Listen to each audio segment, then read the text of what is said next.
Whoa, buddy. Put that thing back in its holster. We haven't gone anywhere. I don't understand.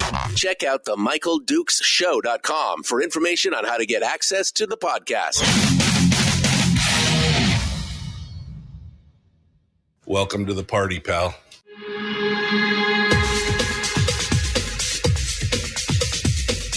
The Michael Dukes Show. The greed and the entitlement is astounding to me.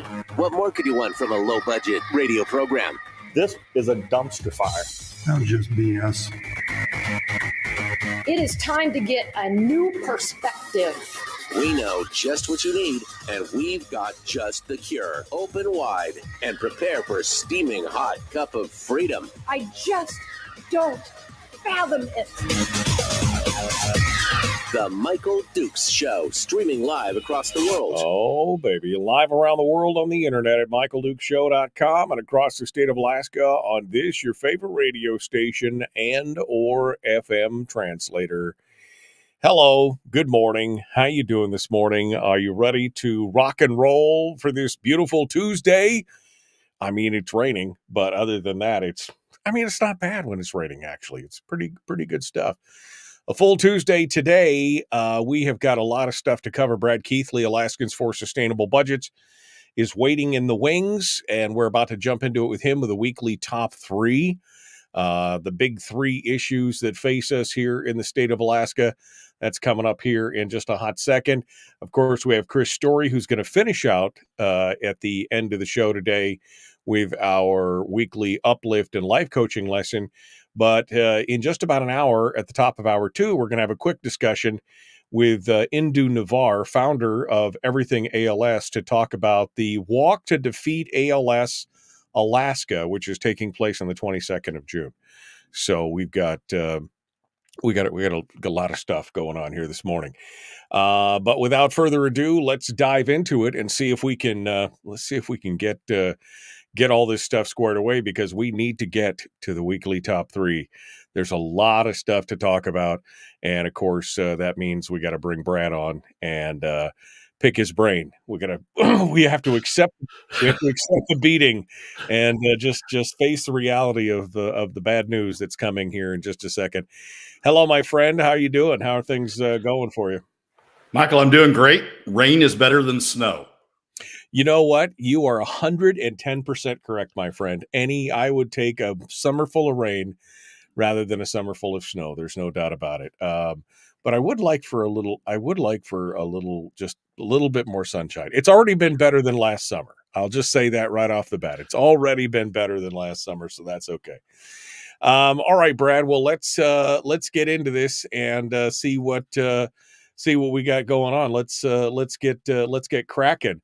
First and foremost, the Permanent Fund Board back in the news. There's still more calls for investigations and insight and everything else. Let's get started.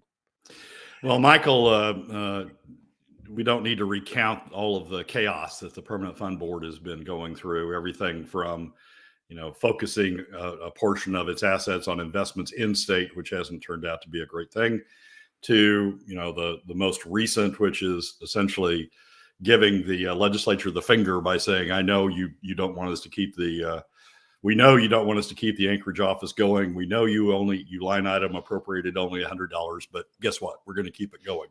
We're going to shove money around, says Adam Crum, in order to keep it going. So, the chaos has been fairly clear. The response, though, is beginning to come in. The votes are beginning to come in. A few weeks ago, the beginning of May, the ADN had an editorial said permanent funds should divest from a bad investment bet.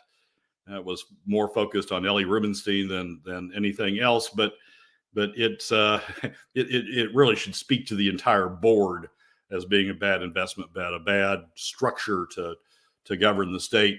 We had the FT article, the Financial Times article that came after that talked about, again, the Ellie Rubenstein situation. And I think really hit the nail on the head of what the problem is when it talked about a 6-person financial layman board, We don't have a professional board. We've got a board made up of mostly financial laymen. And I think that's a big part of the problem. And as we've talked on the show, I think a restructuring. But this last week saw a couple more, and I think we see a groundswell going on here. The Fairbanks News Miner editorial page ran an editorial under the headline "Concerning Questions about Permanent Fund Leadership.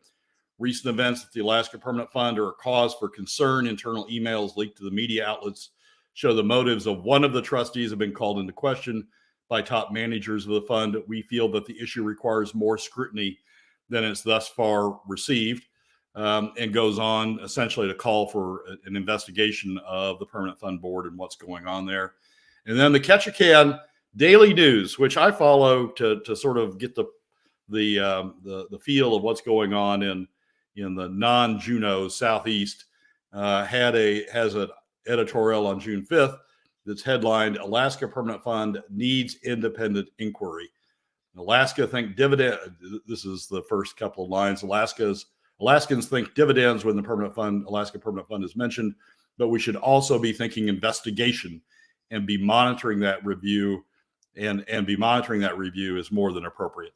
So it's I think we're beginning to see the groundswell throughout the state of people who are concerned about the Permanent Fund Board and the chaos that it's causing, and I think that's something that the legislature needs to pay attention to. My column this coming Friday in the Alaska Landmine is going to be under the headline "Is the Alaska Permanent Fund Board Costing Alaskans Money?" And over the weekend, I had a chance to really finalize some analyses I've been doing. And the sub headline is now going to read, "The answer seems to be yes." I've done a lot of digging into the performance measures that the Permanent Fund Board itself has outlined for its performance, to evaluate its performance. It uses 3 benchmark measures to look at its performance. A passive index benchmark, which is essentially how's the stock market or how's a mix of investments doing overall. If we just plugged it into a computer and let it go, what would it say? Performance benchmark, people who are trying to actively manage their portfolio. How's the Permanent Fund Board? How's the Permanent Fund measuring up to that? And then something called the Total Fund Return Objective, which is very interesting. And frankly, I think I'm going to spend more time on that in future columns and future discussions here. But the Total Fund Return Objective is how they're doing against the measure of inflation plus 5%. We've set up the POMV draw at 5% of the permanent fund value, and in order for that not to be eating away at the permanent fund, at the earnings reserve and the corpus, the total permanent fund, in order for that not to be eating away, the permanent fund has to be returning at least 5% over inflation. And that's a really interesting measure that I think that the Permanent Fund Board has set up. The Permanent Fund Board has charts or has reports that show how it's been performing against these measures over 5 years, over 3 years, and over 1 year. And it emphasizes that you really shouldn't look at these things in 1 year bites. You should look at it over time. And so they've got the 3 year and the 5 year measures. And if you look at it over the 5 years and the 3 years, it's doing okay. It's generally underwater, interestingly enough. And this is what I'm going to dig into in future columns. But interestingly enough, it's generally underwater against the performance benchmark, the 5% plus or 5% on top of inflation. And that, I think we're going to find out that's what's really going on with the earnings reserve, and that's what's really going on with the concerns about draining down the earnings reserve. But generally they've been underwater-ish on the on that particular objective, on the performance measure on the 5 and 3 years. But they've been above water. They perform better than the other two performance measures, the passive index and the performance index. They perform better than that on the 5 and 3 year measures. On the 1 year measure, though, which is where you can see what's going on currently, what the developments have been currently. On the 1 year measure, they've gone underwater on all three.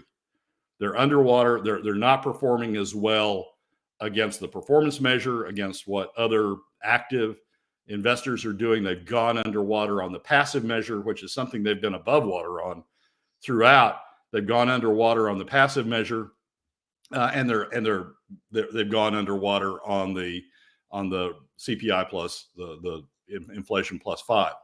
And what that's indicating to me is we're okay on the 5 year because of the early years in that 5 year. We're still okay on the 3 year because, again, of the early years in those 3 years. But when you focus in on that 1 year number, which is really the period during which we're having this permanent fund board chaos, when you focus in on that 1 year number, we're going underwater.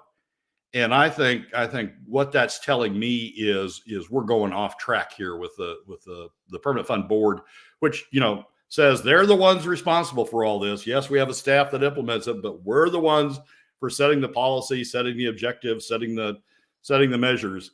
What that really tells me is the permanent fund board, who says they're responsible, is the one going off track here. So right. We got the ADN now calling for an investigation. We got the Fairbanks News Miner, and we got the Ketchikan Daily News. I haven't seen it in the Juneau paper.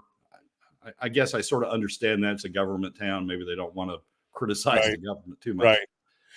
Well, and we've seen this where the permanent fund was, stratospheric at one point, right? 3-4 years ago, it was up where, 82, 83, 84 billion dollars.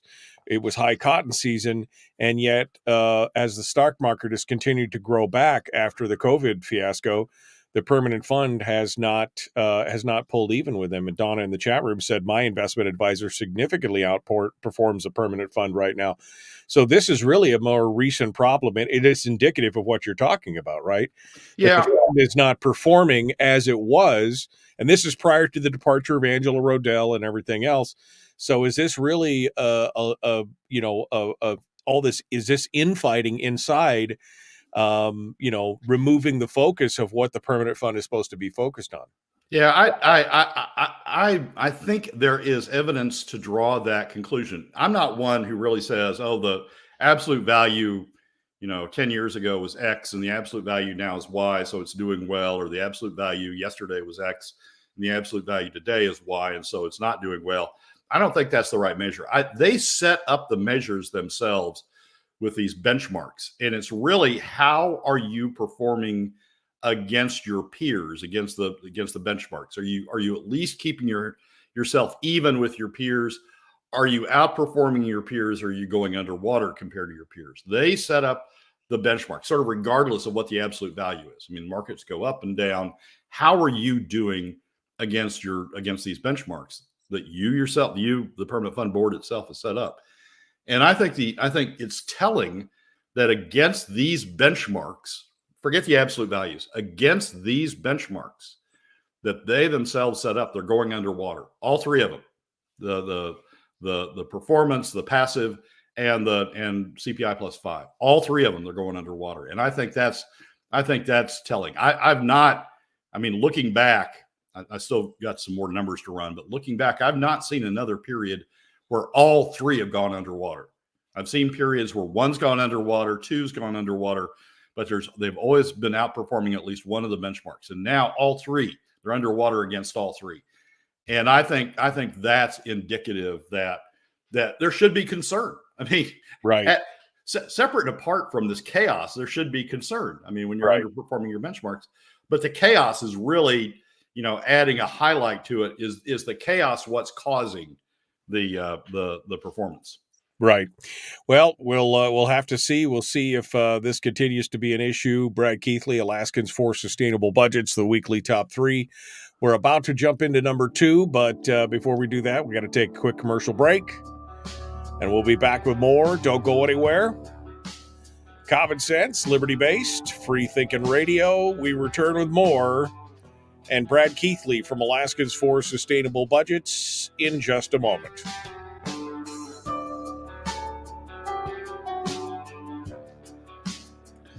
If you missed the show, you can listen to it on your time with Dukes On Demand.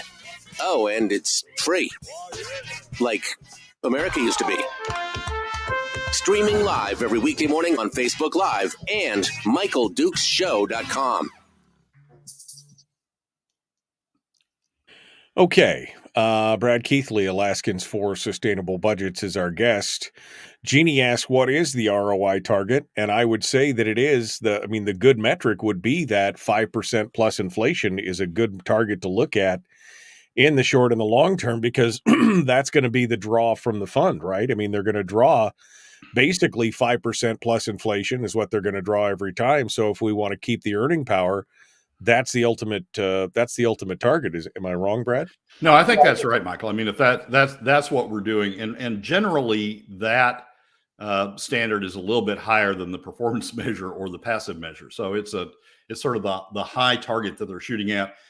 In the last 5 years, on a rolling 5-year look back, they've been underwater against that measure a little bit. In two of the last 7 years. In FY20, they were under a little bit. In FY23, they were under a little bit. They're under on the 5-year measure, five-year rolling average. They're under right now more than they have been before. On the 3-year, they've been again a little bit under 3-year rolling average. Look back, they were under 3 of the last 7 years. But again, it's not been a big number. It's been minus 0.38% 1 year, minus 6.5% another year, minus 2.9% another year. When you look at the latest results, the latest performance results that the Permanent Fund Board publishes, they're under that performance measure 6.5% on a rolling 3-year basis right now. So that's telling right there. And then on the 1-year returns, they've been under again on a rolling 1-year basis. They've been under 4 of the last 7 years. I mean, it sort of goes like that. Sort of goes like a roller coaster ride. But right now they're under it, and they're under the other 2 performance measures. So it is they're not. By their own measures, they're not producing the returns that they need to return. And you can't, I mean, they're going to quickly claim, oh, the market's off, or the market's doing this, or the market's doing that. But that's what the other 2 measures are telling you. They're telling you how you're doing compared to a passive return approach and compared to a performance return approach. And they're underwater on those also. So they're not keeping pace with the market. They're not only not earning the return they need in order to keep the POMV positive, they're below where the market is telling you ought to be as well. Well, and I think again, this has become glaringly obvious. I mean, I can't remember any time in my past of covering Alaska politics where the Permanent Fund Board has been so prevalent in the news, been brought up more than once every year or so over something. I mean, it's they are in the headlines all the time, and that's not necessarily a good thing at this point.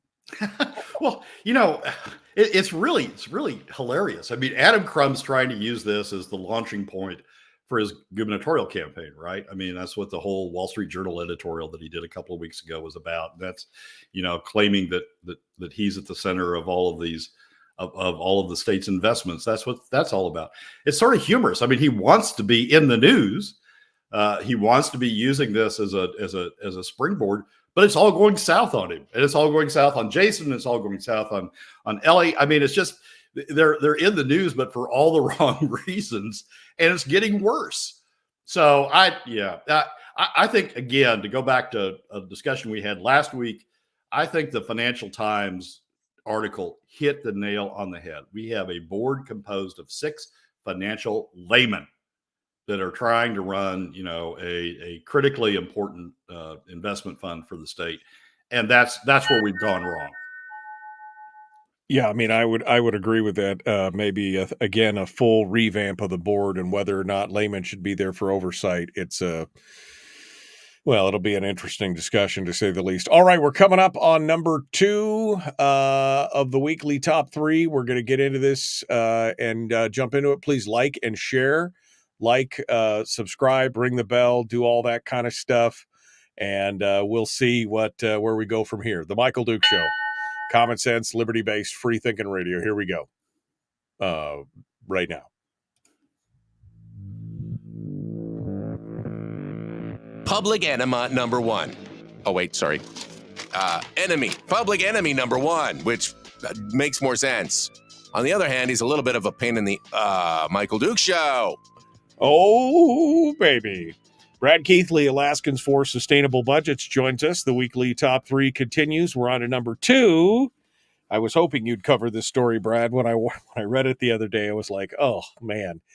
Never let a crisis go to waste. The ADN board is now hyperventilating over the South Central energy crisis. I mean, it's the whole thing. They are deep into it here. Give me your take on what the ADN board, the Binkley family blog, has decided to say about the Cook Inlet gas issue. Well, in a weekend op-ed, the ADM board ran an editorial that says alarm bells sounding for South Central Alaska's energy future. There's one thing to keep in mind as you read this, and that is that John Sims, who's the president of NSTAR, is the brother-in-law of the Binkleys. He's married to Kai Binkley Sims, and is the brother-in-law of the Binkleys. And then when you know that, and you read an article that appeared on the Alaska News Source, the KTUU website, a few weeks ago, or a couple of weeks ago, that says NSTAR president encourages special session to address natural gas shortfall. And then you look at that article, and you look at the ADN headline, and there's amazing similarities between the two. So I think we see John's relationship to the Binkley family, participation in the Binkley family, sort of bleeding through here into the editorial page. Here's the thing that really sort of, the reason I say they're hyperventilating. It's all, the whole thing is written as it's a crisis. We've got to address the crisis. We can't have imported LNG coming into the state. It costs too much, and we've got to stop it. And if it takes subsidies to do it, then we need to have subsidies, and we need to have a special. Just goes on and on and on. Then we need to have a special session to enact the subsidies to stop this horrific result. What they don't talk anything about, what they don't mention at all, are the facts. Interestingly enough, there was a report. We've talked about it on the show a lot of times. I've written about it in the landmine column a lot of times. There was a report that was done by the utilities themselves with reputable, strong consultants that says, look, we're headed for a problem in the Cook Inlet, a cost rise in the Cook Inlet regardless. Yes, LNG is more expensive than where we are now, but the price it's going to take to incentivize additional Cook Inlet supplies is even higher than that. And so we're going to have rising prices regardless. The best of the bad situation that we're facing is LNG imports. And the best of the LNG imports is to use the existing Kenai LNG facility that's owned by Marathon existing LNG facility down in the Cook Inlet.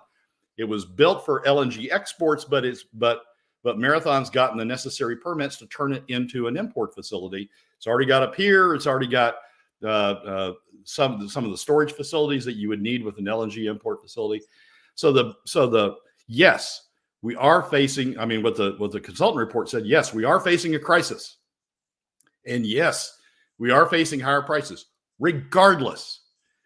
And the best of that bad situation is LNG imports, and the best of that bad resolution is using the Kenai LNG facility. So the ADN, in the face of those facts, the ADN goes off on, we can't have LNG, it's going to increase costs. Well, yes, it's going to increase costs, But what you're not saying is relying on existing Cook Inlet supplies and paying for those would be even higher costs. We have run on cheap gas out of the Cook Inlet for years, decades, generations. It's gone. It's going to cost more to get gas in. What's the best of the bad situation? What the analyst report said, what the utilities report said, was LNG imports. And then we've got LNG, Then we've got NSTAR, John Sims out there saying, well, if we're going to have LNG, we're going to have to build this $50 million pipeline down to Port McKenzie, and we're going to have to build a new LNG facility down to Port McKenzie. This is going to cost huge amounts. Wait a second. We've got an existing LNG facility that sits right next to an NSTAR pipeline that's going by it on the key.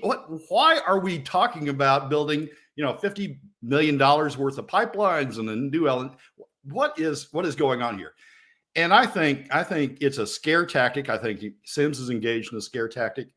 And I think now the Binkley family blog, Sims's family blog by marriage, Sims's family blog is picking up on that scare tactic to try to scare the legislature without disclosing these facts, try to scare the legislature into subsidizing Cook Inlet supplies to keep them below, to bring them on board and to bring them into the Cook Inlet, into the South Central energy mix. And why are they doing that? Because there's a couple of reasons that they may be doing that. One, if prices rise, the demand for NSTAR gas is going to go down. It's going to incentivize weatherization. It's going to incentivize going out and building additional renewable supplies.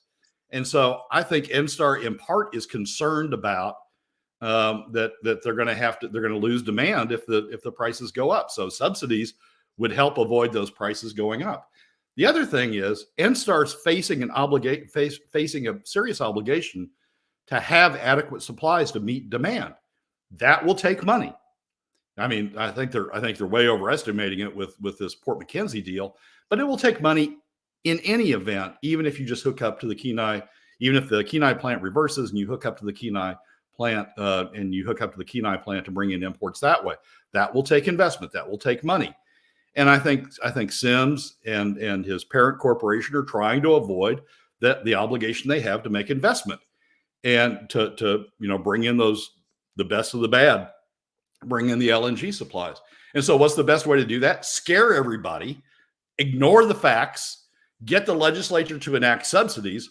So A, I don't lose demand because I have subsidized supply costs, and B, I don't have to make investments because we've subsidized additional exploration out in the Cook Inlet, and I don't have to come up with the money to make these additional investments that I'm obligated to do under my certificate.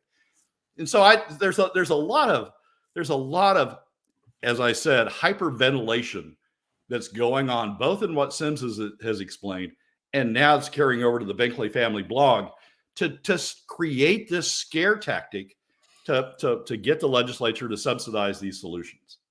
Yeah, no, I mean, I found it interesting that one of the paragraphs in this article, and my eyes just kind of rolled back in my head when I heard it, when they were talking about the notion of importing gas to a state with tremendous proven reserves is anathema to many Alaskans who can't fathom why it doesn't make more sense to develop gas within the state until, of course, you explain the economics to them. And then it goes on to say, this should be a scary prospect for Alaskans as imported gas will be by no means cheap, although it would be cheaper than developing the gas in the state. And then it says, in addition to the cost of purchasing and transporting, Alaska customers would be on the hook for the cost of constructing or purchasing a mess of infrastructure, a gas terminal at Port McKenzie or elsewhere, the pipeline and everything. I mean, this is exactly it. They fail to mention that there's stuff that's nearly turnkey, and they go on to continue this. I mean, really, this lie or this misinformation that somehow imported gas won't be cheap. Well, it'll be cheaper than paying for the gas you got right now. And that's the whole point, right? And their own report. I mean, what's really bizarre about this is they pay for this report, they tout this report, they present this report to the Regulatory Commission of Alaska. It's a big deal. They present the report to the legislature. Okay, got it. You guys have certified this report. This is the report. These are the facts we need to go on. And now all of a sudden we're just ignoring it. Now all of a sudden, oh yeah, well I know what the facts are, but let's not mess with those. Let's just run a scare tactic to see if we can jolt the legislature into bailing us out of these things that we need to do. Yeah. And we'll hide the fact it's more expensive by subsidies. Now, Michael, who's going to pay for the subsidies? That another thing the ADN article doesn't address. The I ADN think it would be you and me, Brad. I think we're going to pay for the subsidies. Middle and lower income Alaska families through additional PFD cuts. That's who's going to pay for the subsidies, because we aren't going to get the revenue. So middle and lower income Alaska families are going to pay for these subsidies. Who's not going to pay for these additional costs? Look, Chris makes an interesting point in the chat room. He says, why does the paper need to scare the legislature? Sarah Vance was on the show just the other day telling us to pass a cheaper imported LNG, to pass an in-state to a subsidy, because she thought it was better to use a more expensive Alaska gas. I don't think the legislature is the target of propaganda. Special interests need to be convinced and need to convince the people paying more that it's in their best interest. And he's not wrong. Sarah was on here and she said, well, no, she was talking about how we may need to do this royalty thing, because that makes sense, because we need to use Alaskan gas. We're emotionally tied to the fact that, Alaska is just flush with gas, but we're emotionally divorced or intellectually divorced from the fact that it's mostly stranded and we can't get to it. And the economics don't work out.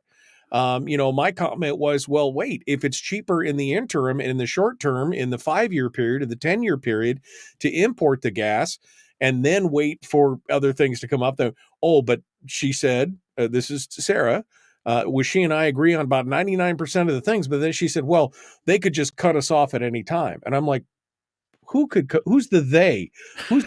They're capitalists. They want to sell their gas like anybody else. Why would they cut us off from natural gas at any time? Again, it sounds like the scare tactics are winning. And the largest LNG producer in the world is the United States. Who's cutting who off here? The largest LNG producer in the world is the United States through the Gulf Coast. Nobody's cutting anybody off here. I mean, it's a function of price, but nobody's cutting anybody off here. It is. I mean, Sarah Vance wants us to subsidize gas. Fine, Sarah. Who's paying for it? You say you're for a full PFD. You say we should reduce costs, and subsidies are costs. Tax credits are costs. You say that we should do those things, and yet when push comes to shove, now you're saying, oh, we ought to subsidize, without telling us, that if we're going to subsidize, we got to answer the question, who pays? And it's just, Alaska is a high-cost state, and we're beginning to see some of the reasons behind why Alaska is a high-cost state in this debate. It's sort of, well, we ought to do this regardless. Even though it's going to cost us more, we ought to do this regardless.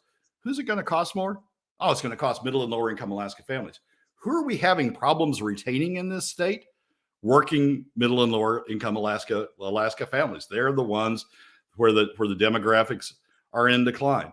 So you want to increase the tax on the portion of the population that we've already got a problem with. It's just, it's way over the top. And the failure of the ADN editorial to be honest and to talk about the numbers that are out there and talk about the options that are out there. There's not one mention of the existing Kenai LNG facility, right, in the entire op-ed. The failure of the ADN to be honest about these issues, well, it just tracks whatever John Sims said in the KTUU article. Well, and going hand in glove with this is this discussion about this new report, right? There was an initial report on gas and on gas in the Cook Inlet. And it was, kind of doom and gloom and said, this is bad. But we're working on a more detailed report on what it is. and yet we still haven't seen it, and that's going to be number 3. Brad's going to talk a little bit about that when we come back. The Michael Duke Show continues. Brad Keithley, Alaskans for Sustainable Budgets. It is the weekly top 3. We continue in just a moment. Don't go anywhere. Back with more. The Michael Duke Show, common sense, liberty-based, free-thinking radio. We'll return right after this.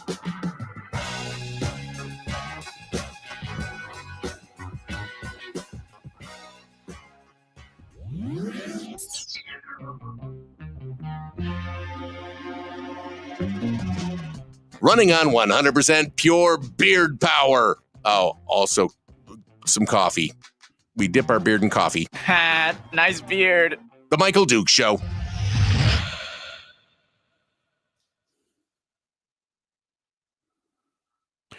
Now, Donna says something that I think is still true. She says, Alaska importing gas would be like Colombia importing coffee. It's a failure. Yes, I understand what you're saying. But again, from an economic standpoint, doesn't it make sense in the long or in the short term, even if you're looking at this? Because the importing of gas is the result of long-term failures, right? Of long-term planning. It's the result of years of not doing the right thing, and we're now reaping the benefit. It's not like the coffee plantation sitting right there and we're going to where we could roast our own coffee and we're going to import coffee. I mean, the coffee plant is 1,000 miles away on a North Slope in an Arctic grade and no way to ship the coffee to us. That's the problem. We're reaping the reward, quote unquote, of our bad decision making over the last 20 years in this result. Am I wrong, Brad? No, you're absolutely right, Michael. I mean, we could have watermelons, or we could have, sweet corn. We could have, field corn. We could have all sorts of things in this state, but it would take a hell of a lot of money to do it. We'd have to build these huge greenhouses and all sorts of stuff.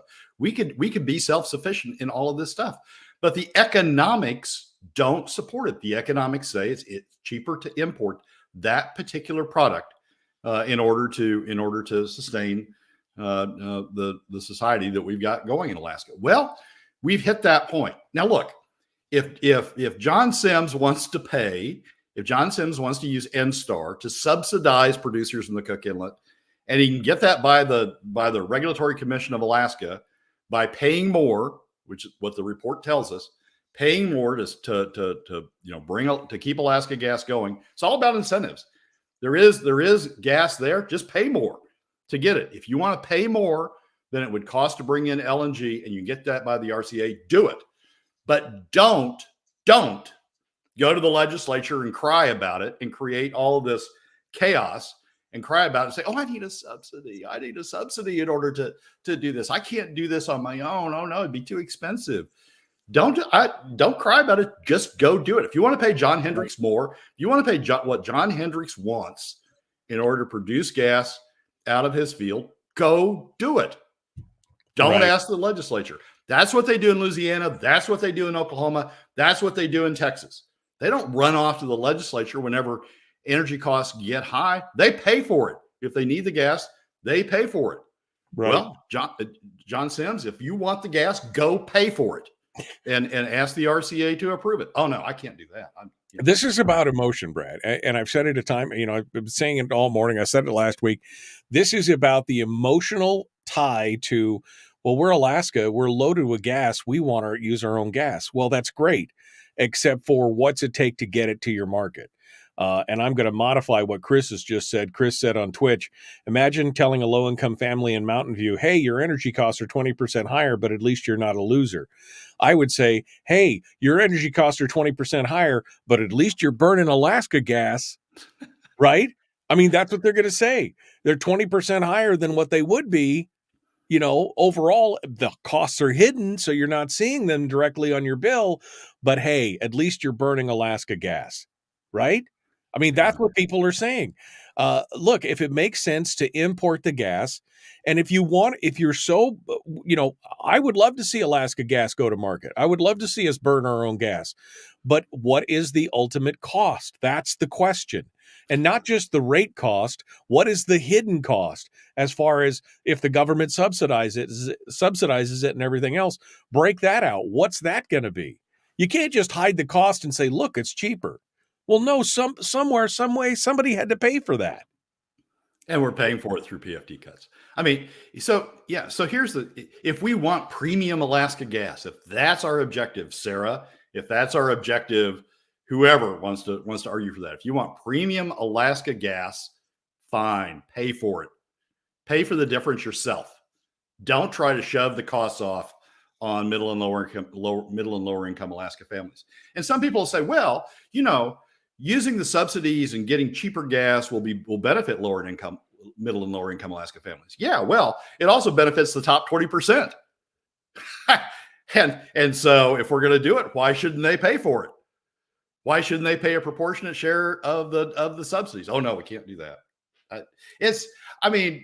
What we've got is a classic example of how Alaska has gotten into the situation it's gotten into, which is we get these special interests, the producers in the Cook Inlet or the utilities who say, I don't want to pay for it. How can I get somebody else to pay for it? Oh, well, let's scare everybody. Yeah. Right, exactly. And say all these bad things are going to happen. It reminds me of the used car salesman who says, don't look at the total price of the car, just look at the monthly payment. Right. We've hidden everything else. I mean, the loan is 12 years at 15% or something, but your monthly payment is super low. So check that out. That's what I'm reminded of when I look at this. The costs are much greater, but it doesn't matter because the costs are hidden. And that's what we're looking at now. All right. Brad Keithley, Alaskans for Sustainable Budgets. Like, share, subscribe, ring the bell. Here we go. Let's do it. The Michael Duke Show. Not your daddy. Wait, sorry. Not your daddy? Ooh, not your daddy's talk radio. Whew. I was scared for a second. Thought we were going down. Here's Michael Dukes and the show. Oh, yeah. Not your daddy. Although my daddy I haven't seen my dad in the chat room yesterday. It's his birthday today. Oh, wow. It's my dad's birthday. He is 83 today. 83. Oof, man. If I get to live that long, I'll be a happy man. Anyway, happy birthday, Dad. I haven't seen you. If you're out there, you could say hi. Brad Keithley, Alaskans for Sustainable Budgets, joins us. Brad, we're just talking about this Cook Inlet thing. But of course, the one thing that could answer a lot of the questions is the reports and the analysis. We got an initial report which said some things. So walk us through that real quick. But also, there's supposed to be this secondary report, and nobody has seen it. And I wonder why. Well, we had a phase one analysis. I mean, the numbers and those are the numbers that I keep going back to because they're the numbers we've got. They're the numbers the utilities gave us. They're the numbers that they represented are the accurate numbers. They're the numbers that are supposed to tell us what the solution is. And we've got the phase one report that says imported LNG is cheaper even in the intermediate term is cheaper than the additional costs of going to get Cook Inlet gas. And we talked about, they're trying to hide the additional costs of going to get Cook Inlet gas through the subsidies they're pleading with the legislature to provide. But we've got this initial report that says LNG is cheaper than the additional cost of Cook Inlet gas. And those are the numbers that are out there. They were presented to the RCA nearly a year ago in June of 2023. But at the time that they were presented to the RCA, the utilities and the consultants that the utilities hired to do the analysis told the RCA, look, we're refining these numbers. We're moving toward a decision point. We've got to think through, some additional implications. These numbers may change. We're gonna refine them, and we're gonna come up with an additional analysis by the end of the year. Was the projected target date for the initial analysis. Then we'll come to the RCA with the solution, and then we'll ask for whatever authorizations we need to move forward with this. We are now nearly 6 months. We're now nearly a year from the release of that report, and we're nearly 6 months from the end of the year when they said that we're going to have the second report. I've got it on fairly good authority. The second report's done. Where is it? If we want to go screaming around, if we want to go hyperventilating, about all of the horribles that are about to happen to us, if we want to hyperventilate about the higher cost of LNG, then okay, release the second. And if the higher cost of LNG is now higher than what we think unsubsidized Cook Inlet production would be, fine, release the report. If those are the numbers, and we can dig into the numbers and analyze those numbers, and those are now the correct numbers, then fine. Let's rethink where we're headed here. If Cook Inlet's going to be unsubsidized, Cook Inlet's going to be cheaper than imported LNG. Let's go down that road for a while and let's dig into it. But that they haven't come up with numbers that show that. The only numbers that are out there are the previous report. So it makes you think the second report's done, most likely done. Let's say most likely done. The second report's most likely done. You haven't released it, and you're running around screaming, hyperventilating about these parade of horribles, and ignoring the first report. What does that make you think? So who's responsible for this report, Brad? Who is the agency or the body responsible for this report? What's going on? So the utilities did the report. The utilities paid for it. The utilities own it. So they're the ones that have control over the report. But the Regulatory Commission of Alaska, the regulatory agency that's set up by statute, has control of the utilities. They're the ones, the RCA are the ones who enforce the utilities obligation, who monitor and enforce the utilities obligations to have supplies to meet adequate supplies to meet demand. So the RCA could say, look, you got the second report done, produce it. You got the second report done, have a presentation on it. Let's get these numbers out on the table so we don't have all these people hyperventilating based upon false numbers or based upon old numbers. If there are new numbers that are better, let's get it on the table. Let's discuss those. Let's stop this emotional hyperventilating that's going on. So the RCA could do that. The RCA has the authority over the utilities to force them to do it. What the RCA has done thus far is to have each of the utilities come up, the South Central utilities come up, well, and GVEA, since they're tied to the South Central grid, have the utilities come up and say, what's your plan for in the event that we run short of supply? That's all they've had them talk about. They haven't talked about, okay, how do we avoid these shortfalls in supply? What are we doing going forward? How are you going to comply with your obligation to serve? How are you going to comply with your obligation to have adequate supplies to serve? We haven't had a hearing on that. And it's time for the RCA to step in there. In one of the presentations by Chugach, I think it was, Chugach said, the question was asked of Chugach, when do you have to make up your mind about what the alternative supplies are going to be? And the response from the Chugach representative was by the end of the second quarter. It was sort of hesitating, like, I'd like to say now, but it's like, by the end of the second quarter. Well, we're 19 days away from the end of the second quarter. And that's when they're supposed to have made the decision. There's a lot that needs to go on before you make the decision. There's a lot that needs to go on before you confirm the decision. And that is presentations, discussions, asking the RCA for approval if you need to make additional investments to implement it. We're 19 days away from the deadline that the utilities themselves set. They haven't even produced the report that all this is supposed to be predicated on. Michael, we are factless. We've got people spinning out there, the ADN out, and Sarah Vance, factless about this situation, but that's not stopping them. So what's your implication here? Is the implication to you, does this speak to you and say essentially the report doesn't follow the narrative that we're trying to make here, and so that's why we've kind of not produced it? Because if it is done, then you would think it would, and if it backed up their assertions, you think they'd be touting it from the rooftop. So is the implication to you that the report basically says that importing LNG is the best option, and that's why they're avoiding putting it out? Yep.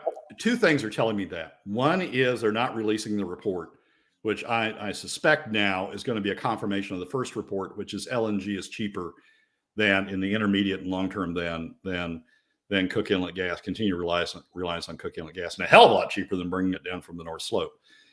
One is that the second report confirms that. The fact they haven't released it confirms that. The second thing is they're still going for these subsidies. Right. And why do you subsidize something if it's cheaper already? If you can pay what John Hendricks wants to produce from the kitchen lights field, if you can pay that and it's cheaper than LNG, why aren't you doing that? But no, they're still going for subsidies. So those two things, the fact they haven't released the report and the fact that they haven't, that they're still pushing for subsidies now, through John Sims's article in the Alaska news source, and now through the Binkley family blog, argument for a special session, they're continuing to push. They're continuing to push for these subsidies. I'm increasingly concerned about what the RCA isn't doing in this situation. The RCA has the obligation to ensure that the utilities meet the obligation to serve. The RCA is the agency charged with enforcing their obligation to serve. If I were on the RCA, and nobody will ever put me there now, but if I were on the RCA, I would be saying, get up here, get in front of the witness table and tell me what you're doing to have supplies so that we don't have to implement these curtailment plans. Tell me what you're doing to meet your obligation to serve. Show me that second report. Put the second report on the record so we all can be talking about facts. That's what I'd be doing if I was on the RCA. But the RCA is not doing that.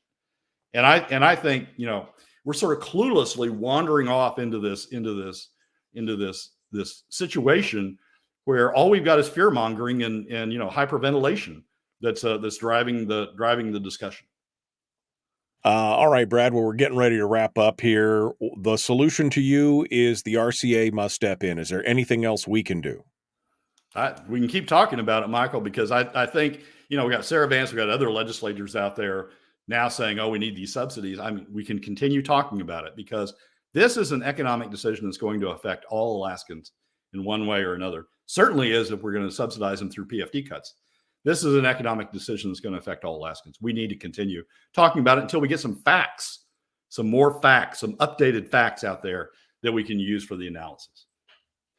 Brad, what are you looking at for this next week? Quickly here, about 30 seconds.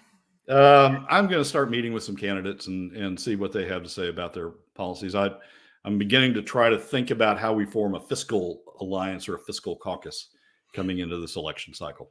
One that takes a look at what the Fiscal Policy Working Group did and see how we put that together. All right, Brad Keithley, Alaskans for Sustainable Budgets. Thank you, my friend. I appreciate it. We're out of time for today. Folks, we'll be back in hour 2, dead ahead, The Michael Duke Show. I mean, this whole thing, Brad, again, I keep coming back to it, but we are just so emotionally attached to, and you had the perfect example. We could grow sweet corn here. We could grow whatever. We used to grow a lot of this stuff right here in the state of Alaska, and now we import it. Why? Because in the short and the long term, it was cheaper to import than it would. Now it creates other problems. That is, food security, having it on hand, sustainability. There are other issues, but the long term is that if it's twice as much for food that it is already because we had to grow it in Alaska, that means that fewer people will live here because they can't afford it. This is exactly the same thing. Is it cheaper to bring it in the short, medium, long term? Yes. Would it be better if we could burn Alaska gas? Absolutely. But does it make economic sense? And everybody is so tied to it emotionally, it's like they can't get off that pedestal. Yeah. It's our discussions are about what makes economic sense. Our discussions are about what's in the state's best economic fiscal interests. I think that's even the lead in to the weekly top 3, or one of the buffers you have about the weekly top 3. That's what we're discussing here. And what makes the most economic sense for Alaska, according to last year's phase 1 report, is importing LNG. That makes more economic sense than either paying more for Cook Inlet supplies or subsidizing Cook Inlet supplies. It makes more economic sense. If that's not true, if the phase 2 report shows that's not true, then fine. Show us the phase 2 report, get the numbers out there so we can go on and talk about something else. But until you show us numbers that where Cook Inlet makes more economic sense, costs Alaskans less than imported LNG supplies. And maybe I'll stop talking about it as imported LNG because, again, the United States is the world's biggest supplier of LNG. It's just moving U.S. LNG, moving U.S. gas up to Alaska, lower 48 gas up to Alaska on ships.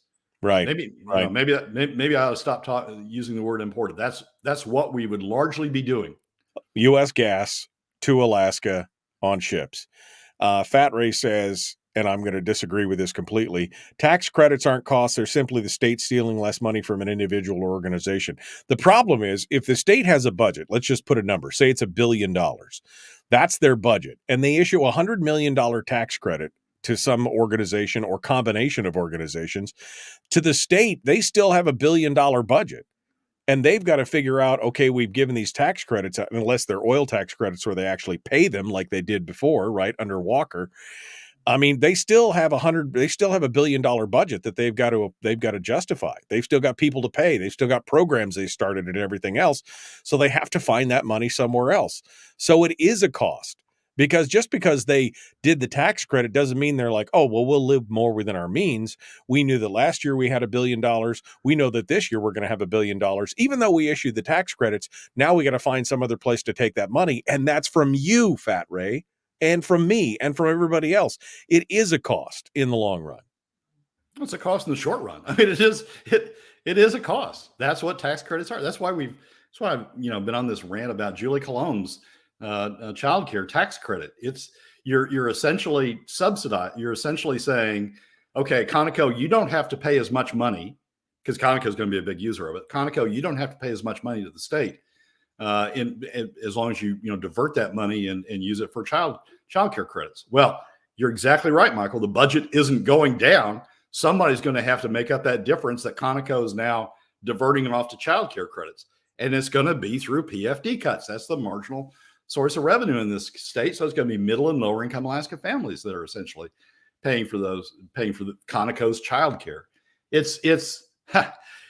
To try to convince yourself that tax credits or tax subsidies aren't an expense is, I mean, you're blinding yourself to the reality, the economic reality.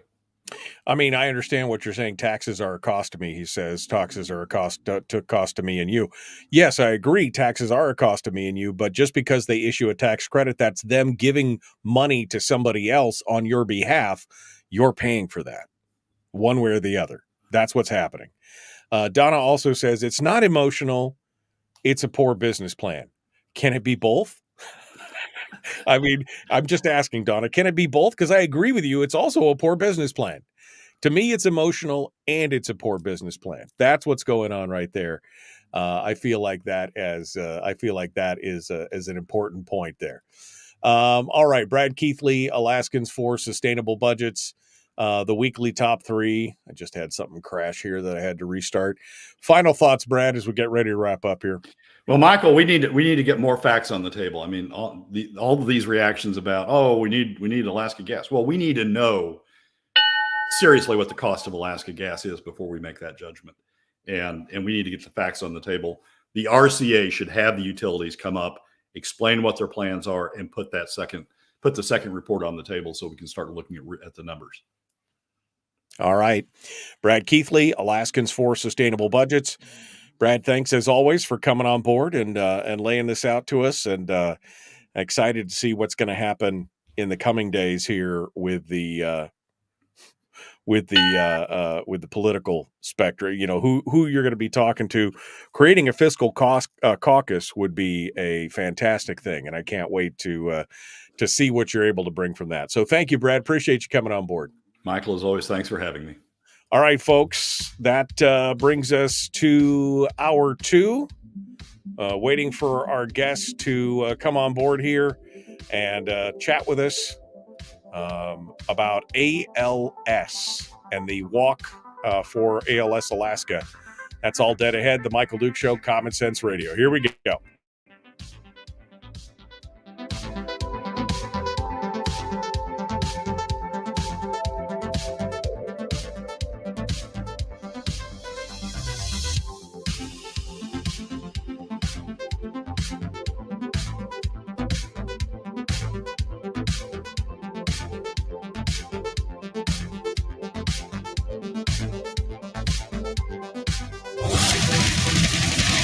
Whoa, buddy. Put that thing back in its holster. We haven't gone anywhere.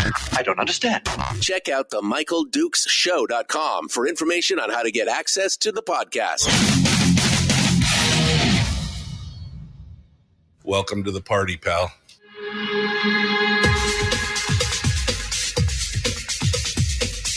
The Michael Dukes Show. The greed and the entitlement is astounding to me. What more could you want from a low-budget radio program? This is a dumpster fire. That's just BS. It is time to get a new perspective. We know just what you need, and we've got just the cure. Open wide and prepare for a steaming hot cup of freedom. I just don't fathom it. The Michael Dukes Show, streaming live across the world. Live around the world on the internet at michaeldukeshow.com and across the state of Alaska. This your favorite radio station and or FM translator. Hello and good morning. Thank you for coming on board and being part of it today on this beautiful Tuesday. We just finished up with Brad Keithley and the weekly top three, the big three things that he felt like we should be talking about and paying attention to here in the state of Alaska. And I'm ready. I'm ready for, people to start thinking about these things in a more long-term fashion. It seems like lately that we've been thinking more along the lines of more in the emotion and the, kind of the bad planning, the bad business plan model versus, kind of common sense and what's it going to take and how do we keep more people in the state and how do we lower the cost for everybody, et cetera, et cetera. If you missed the discussion with Brad, you can go back and you can listen to it on the podcast, which is available wherever you find podcasts. My favorite is Spotify, but wherever you find podcasts, that's a great place to go and be able to listen to it and get the hot take on it. You can also go back and listen on Facebook, facebook.com/Michael Dukes Show if you want to look at all the videos that we put up, because we simulcast the radio show every day via video there on Facebook Live. So you can go check it out and see what we've got going on. All right, hour two of the big radio show today, and we were waiting for our guest to come in. We wanted to talk about the Walk to Defeat ALS Alaska, which is going to be taking place on the 22nd of June, so just 12 days away, 10 days away, 12 days away. It's going to be happening here in the state of Alaska. And we're hoping to hear from Indu Navar, who's the founder of EverythingALS at everythingals.org. Now, ALS, for those of you who don't know, is a neurodivergent disease that has absolutely, no treatment. It has no treatment, and every 90 minutes, somebody in America is diagnosed with it. And it's a tough situation. And so they're working towards a cure. They're working towards technology and innovations and data science to support everything from a care to cure. And that's what Everything ALS is working on right now. And so hopefully this morning we're going to be talking here in just a short period of time with Indu Navar, who is the founder of that organization. And we'll see what we can come up with here. In just a little bit. So we're gonna get to it. At the end of the hour, Chris Story is going to come on board with us, and we will talk with him about our weekly life coaching lesson. He always has something good and positive for us, a little bit of positivity and everything. So we're going to we'll be talking with him and getting that uplift and everything else. And we'll be moving in on that here in the last segment of the show this morning. Going back to what Brad was just saying, it is amazing to me that as you look at this editorial in the ADN talking about the South Central Energy crisis. I want to put it in air quotes. I want to put the crisis component in air quotes because, again, as much as I would love to, and Donna Ardwin said something in the chat room, which I thought was very funny. She said something along the lines of, that this is very much like Colombia importing coffee, and she's not wrong. Alaska importing gas would be like Colombia importing coffee. #failure.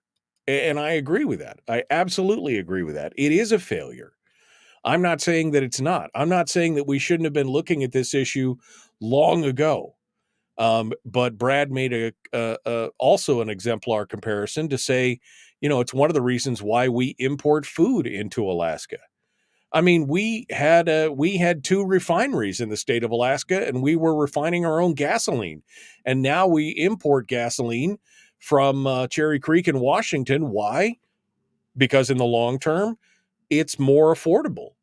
The regulatory cost, the problems with the refinery, trying to get a new refinery built, et cetera, those things are just near impossibilities or exorbitantly prohibitive in expense.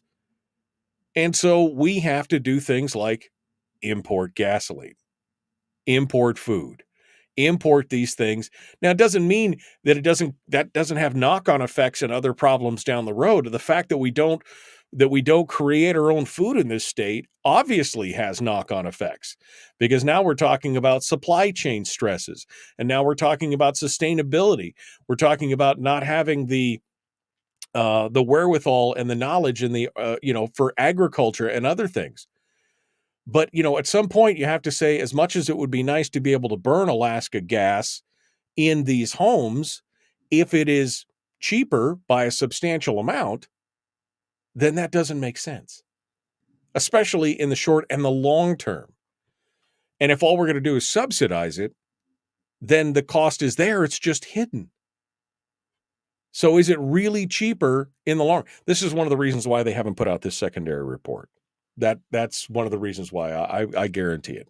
So I'm sure we'll continue to discuss this with Brad as we go through every week and get things going on. But I see my guest has joined us this morning, and I'm excited to jump into this. ALS is a tough disease. And especially, as I said, every 90 minutes, somebody else is diagnosed with it in the country. And it's a life-changing situation. And it sure would be nice if we could get a handle on this. We are jumping into it right now and ready to get into it. Let's bring our guest on board to talk about it. Indu Navar is with us, who is the founder of Everything ALS. You could find them over at everythingals.org, and she comes on this morning to discuss the event that's happening here in Alaska. Good morning. How are you doing, Indu? Good, Michael. How are you doing? I'm doing really good. Thank you for coming on board this morning and talking with us a bit here about this situation. You guys have got a big event going on, but first and foremost, let's talk for a minute about Everything ALS itself. Let's get a little bit of background here and how you came to be the founder of this organization and what's going on. Yeah, thank you. Thank you for having me. I'm a tech entrepreneur, electrical engineering, master's in computer science. Had no idea what ALS was. We actually innovated a lot of technology, and my husband was very, very early at Amazon and built Amazon Cloud. And so, but it came into our life, and we were so surprised about lack of technology in brain health and brain diseases. Unfortunately, he was 49 years old, and it started off with what he couldn't walk properly. It took us about 2.5 years to get diagnosed. And even after diagnosis, it's like, what I felt was, it's like saying you go with tumor to the hospital and they say, let's just wait and see if the tumor is going to grow, and then we will do something. And, everything that we went through diagnosis after just seemed like so archaic. And really, the diagnosis we gave to Lou Gehrig in 1939 is the same we're giving even today, saying you have 2 to 5 years to live from when you start your symptom. So it's really unacceptable, given that, a lot of innovation has happened. Hence, unfortunately, Peter passed away in 2019. but I took the torch forward to help start and found Everything ALS, because my goal is to find a cure for this disease in his name and honor him for what he went through. Now, neurodivergent disease means it's basically degenerative, right? I mean, so it's an interruption of the signals from your nerves and your nervous system around your body, and it just slowly shuts down. Am I dumbing that down right? No, you are absolutely right. That's what happens. It's an electrical signal.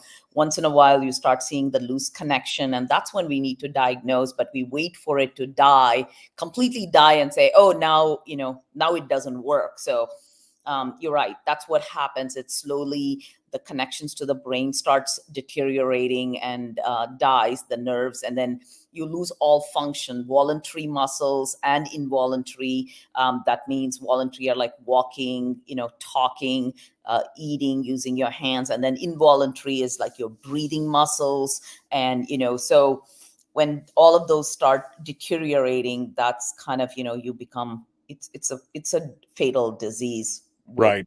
Complete paralysis. And I can't imagine somebody, especially somebody who is, intellectual, being basically trapped inside their shell as this whole thing comes down. I mean, that's just, it's a nightmare for me. I mean, all I could think of is being trapped in my own body and only in my own head. And that would be it, to watch it slowly fade away. So you have my condolences on that. But this organization is dedicated to finding a way to early diagnose, to care for, and to treat, and then eventually to cure ALS, right? Absolutely. Our goal is two things we differentiate. We are citizen-driven research. That is the people like us who've been affected. We have about 7,000 people right now. We want more people from every part of the world to join us, and every part of the United States to join us. And what we do is we collect the data. We actually, see where the gaps are in the research, and we work with a lot of the researchers from around the world. And we also work with pharma companies. We have about 14 pharma companies who are involved with the FDA to expedite the whole end to end. And we're really a tech company. My company, more than half of my staff is software engineers, data scientists, AI engineers, machine learning. That's what we do. We collect the data, we see the insights, and so we can expedite and work with the ecosystem. And so one is citizen-driven research. So we want the people to come to everythingals.org and get involved. And the second is, really we are involved in bringing this to market. We're commercializing our findings. So talk a little bit here about how people can help. I know that you have a big event going on here, the Walk to Defeat ALS Alaska. It's taking place on the 22nd. So give us some details on that.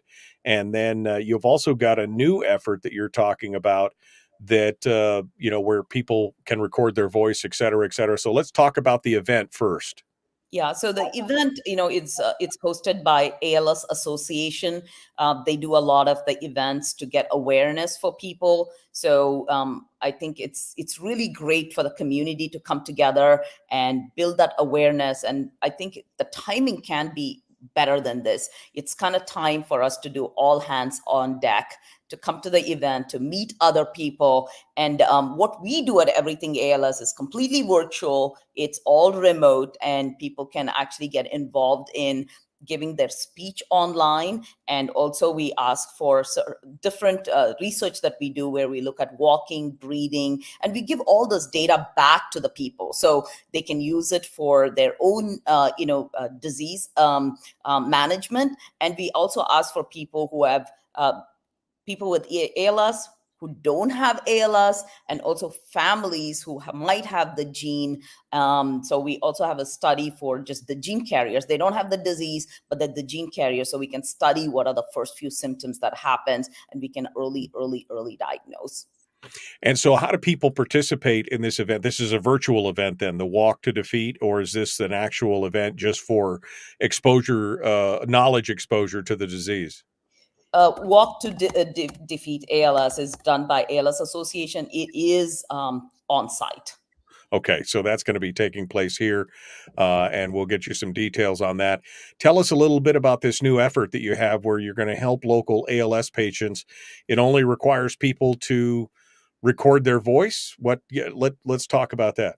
Yes, so it takes less than 10 minutes once a month. People come in, and if they go to everythingals.org research, they get involved. They just have to send their information, and our team will contact them. It takes less than 10 minutes once a month, and there is a prompt that goes in, and they say certain words and record their voice. And over time, we see that over 12 months, what are the changes that happen? So we're asking for about 12 months of commitment for once a month, for 10 minutes a month. So 10 minutes a month if people want to do it. And do they specifically have to have, a history of ALS in their family or anything else? Or is this just kind of anybody? You're looking for a wider gene pool, right? You're looking for a wider test pool on this. Exactly, Michael. Exactly. Anybody can get involved. Okay. And you can do this by going to everythingals.org. Where do we go? Where do we go on the website? You just join the ALS research at the top of the page, or is there someplace else we need to go? Yeah, no, everythingals.org, and there is a research button. If you hit research button, there is a form that comes out. Fill out the form, and we'll get back to you immediately.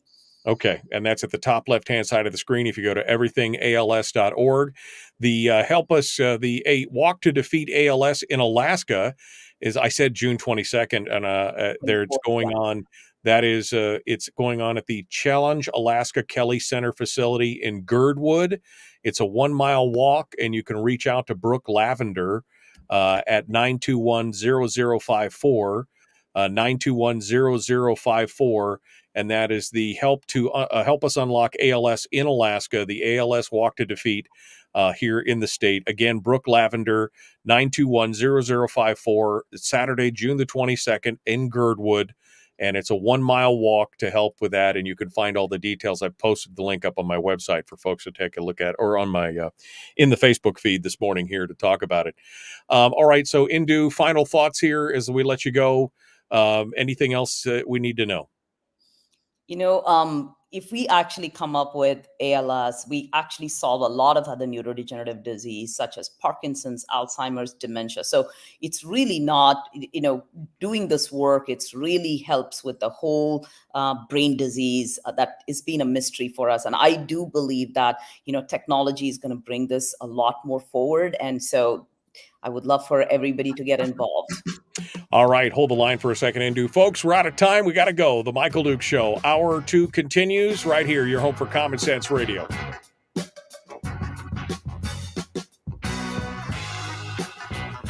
All right, Indu, I'm sorry. I was up against a hard break there for the radio, but we're still here, just you, me, and 35 of our closest friends on Facebook and YouTube and everything else.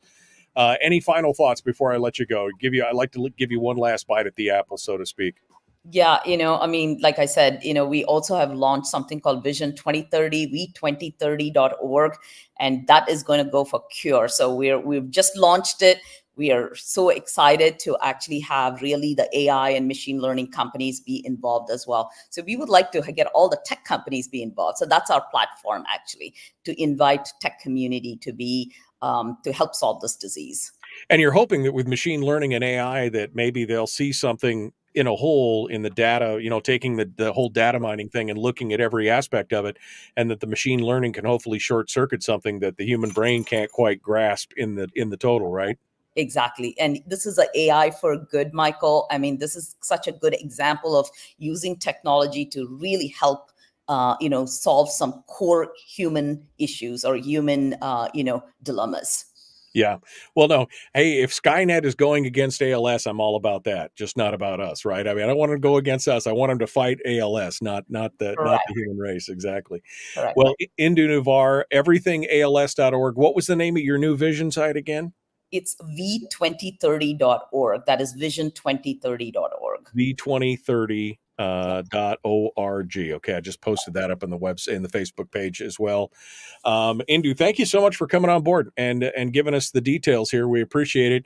Thank you for all you do again, and good luck with this. Reach out if anything new happens, or if you need some more exposure, let us know. We'd love to help out here on the show. Michael, thank you so much. I mean, this is the kind of exposure really helps us get more people into our community. That means we get more data, we can analyze faster, and then we can invite the researchers to come and take a look at the data. So I think we've reversed this top down to bottoms up. So this is going to be the answer. So thank you. Everything you're helping, you're already doing it. And this is really, really helpful. All right. Well, thank you. Indu Navar, EverythingALS.org. We appreciate you taking the time and coming on this morning. Look forward to seeing you again. Thank you so much. All right. That brings us back to just you and me, people. Just you and me. Yeah, ALS. I can't imagine. I can't imagine a more horrific disease. Being trapped in your own mind as your body slowly shuts down around you. That's some nightmare fuel right there, baby. That is some serious nightmare fuel. Yes, Skynet is here to take care of the excess human presence. The excess human presence. We say that in a good way. All right. What do I want to talk about here? What do I want to talk? I guess I'll talk about that. I was just looking at the I'm looking at this long trail. There's a long trail opinion piece on the long trail, which is been written by two of the people who work for the Long Trail Commission, the people who've already received $9 million to try and create the Long Trail. And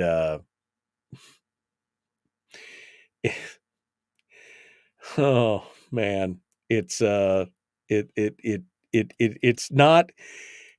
a good thing. Let me just put it that way. It's not a good thing, and I guess we'll talk about that here in the next segment, along with the new news here on the ranked choice voting ballot initiative that's coming out, and we'll see what's we'll talk about that before we go chat with Chris Story here this morning.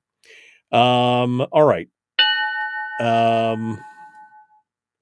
What do we got here? Anything else that the Hunter Biden gun trial? Is there a decision? Drudge. What's Drudge say? Hunter Biden. He's guilty. Boom. Guilty. Uh-huh. Mm-hmm. Mm-hmm. Guilty. Well, who didn't see that coming? Who didn't see that coming? I'm just asking. Here we go.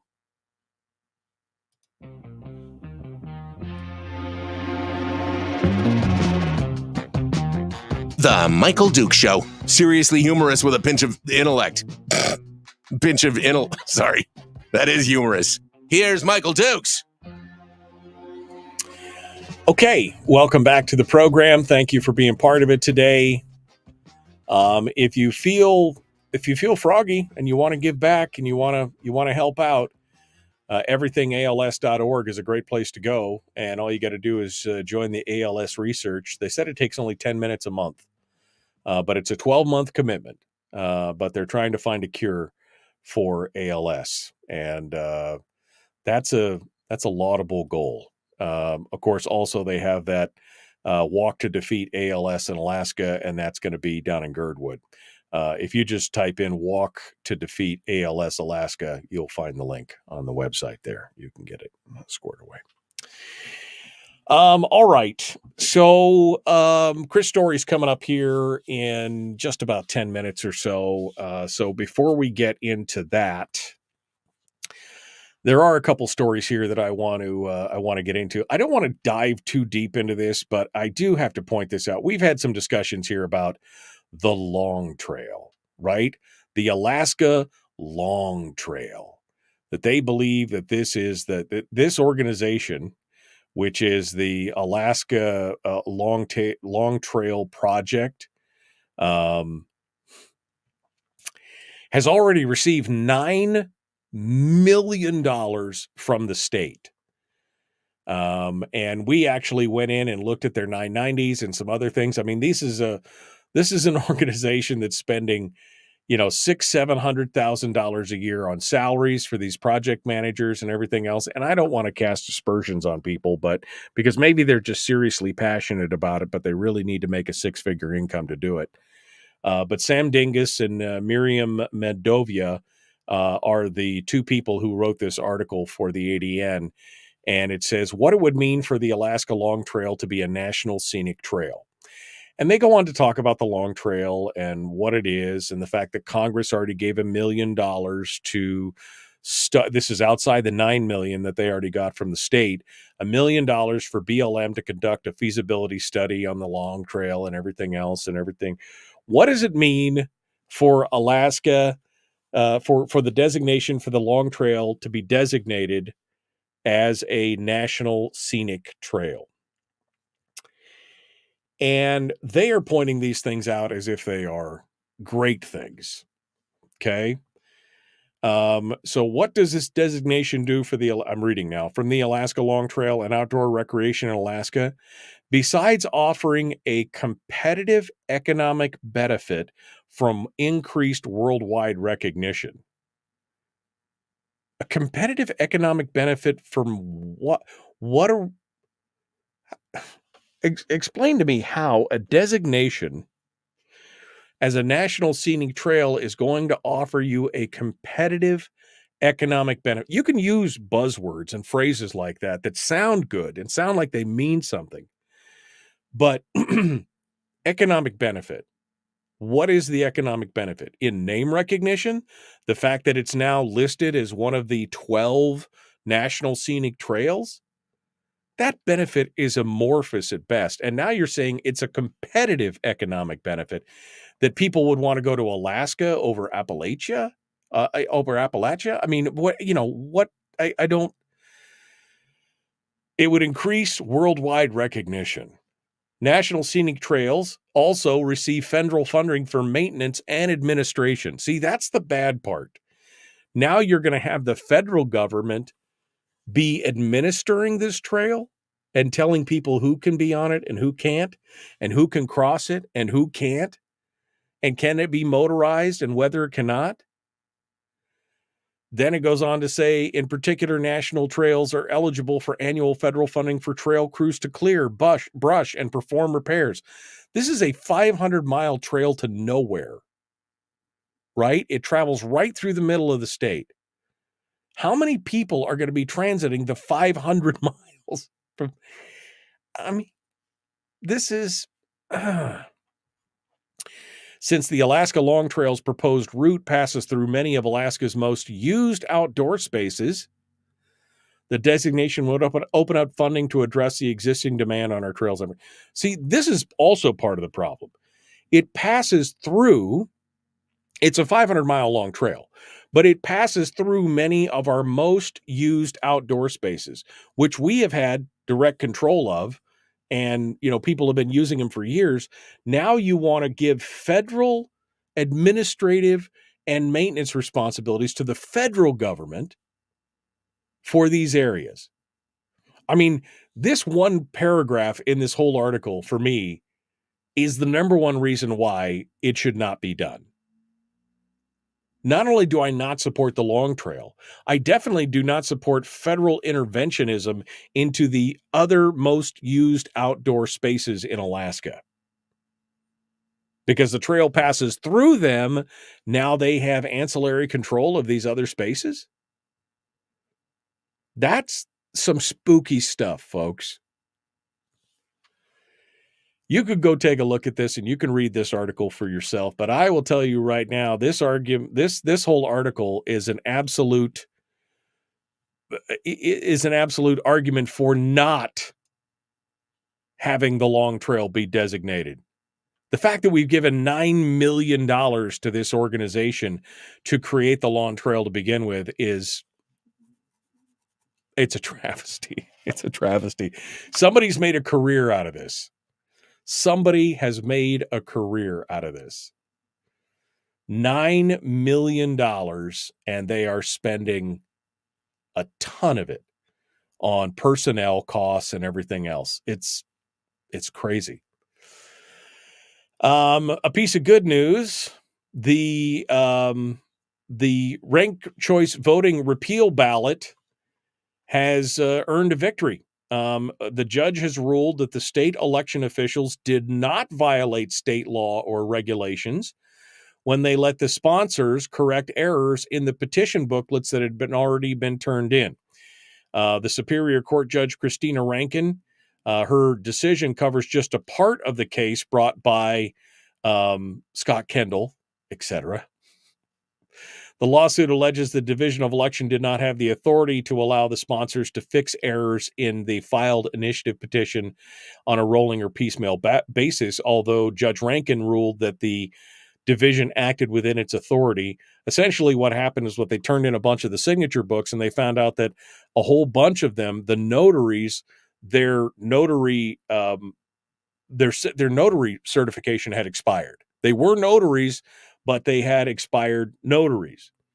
And so what happened was they started going through the books. They discovered that more than 60 petition booklets had problems. Most of them involved a person whose notary commission had expired, and they began notifying the initiative sponsors of the problem. And about 6 days after the petitions were turned in, they corrected 62 of the books and turned them in by the deadline. And of course, Scott Kendall and company were not happy about that because he's the author of the ranked choice voting bill to begin with. And so they're still waiting for the other part of this judgment to be read out. But the good news is, as of right now, the ranked choice voting vote will be on the ballot. Now, they're still facing some serious fines, potential fines, over how they collected the signatures and some other stuff that's going on. But as it sits right now, the ranked choice voting question will be on the ballot this November. That's some good news right there, folks. And you know why Scott Kendall and company were fighting so hard against this is because they know when this hits the ballot again, they could pour another $7 million in to talk about dark money, and ain't nobody buying it. Ain't nobody buying it. So it's going to be an interesting thing. But that's the good news for what's going on today, is that that portion of it, the ballots, the judges said it's okay. Now, Kendall did mention something about it's a potential for appeal down the road, that either party could appeal, but I don't know. I think it's going to be a hard one for him. They were desperately trying to keep this from appearing on the ballot because they know that Alaskans feel like they were sold a bill of goods. They are not happy about it. And, fool me once, and now the backlash is going to be huge on this. So it should be an interesting conversation. All right, we got more coming up. The Michael Duke Show continues. Common sense, liberty-based, free-thinking radio. Chris Story is our guest. We'll be back with more here in just a moment. Don't go anywhere.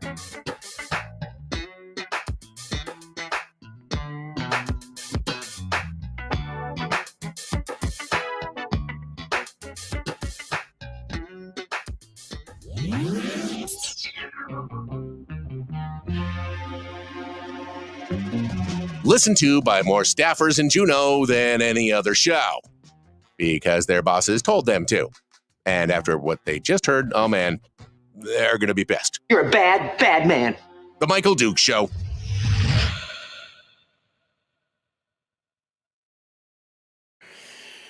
Okay. How does one monetize recognition? I mean, that's the thing, right? I mean, that's such an amorphous argument. I've never bought this whole recognition as economic benefit kind of thing. I mean, it's there, sure, but how do you quantify it? It's impossible to quantify it. I mean, it's just, zero benefits. The federally recognized, I think Frank sums it up nicely, federally recognized equals the loss of state sovereignty. Yeah. Exactly. And Anyway, you can go up there. You could sum up that article pretty succinctly, says Fat Ray. Commie's gonna commie. Why haven't you had Sarah on the show lately, Sarah? Or why haven't you, Michael? Terry, I don't know. We just haven't gotten around to it. We've been talking about other things. We'll get Sarah back on the show. You're talking about Sarah Montalbano. Sarah Montalbano has launched a Substack under the Montalbano Monday tag. I think she owes me $1. I think she owes me $1 for that. And she got published in National Review. You gotta love it. That girl's a genius. That girl is a genius. Okay. What do I got going on here? Let me get things squared away here, and get let me get Chris Story on the line. Chris Story, the man from Homer. See what he has to say. See if I can get my phone to work properly. Nope. I didn't get it. I'm going to have to call you back. It didn't connect. Okay. Let's try this again, shall we? Shall we try this again? Yeah. See? That worked. No, that's not what I wanted. Damn it. I got 63 windows open, and they're all... There we go. Let's try this one right there. We'll try this again. Hey, look at that. How now? How now, brown cow? Yes. What's happening? We've got a love connection. Yeah, we've got... You are so weird, man. How are things going this morning, brother Story? How are you doing? What's going on? Wonderful. Two Cavaliers sleep on the chair a couple feet away from me, so you may hear two snoring beautiful angels. We'll see how it goes. God, it's hard to be a dog, isn't it? It's so hard to be a dog. I'm just gonna lay here and snore, and then when I get up, I'll go get fed, and then I'll just I'll hang out, and then I'll snore some more. It's a tough situation. It's hard, and then put the fact that they're beautiful on top of it. Yeah. Oh, it's a weight I couldn't bear. I know, really, it is. It's tough being beautiful and all that kind of stuff.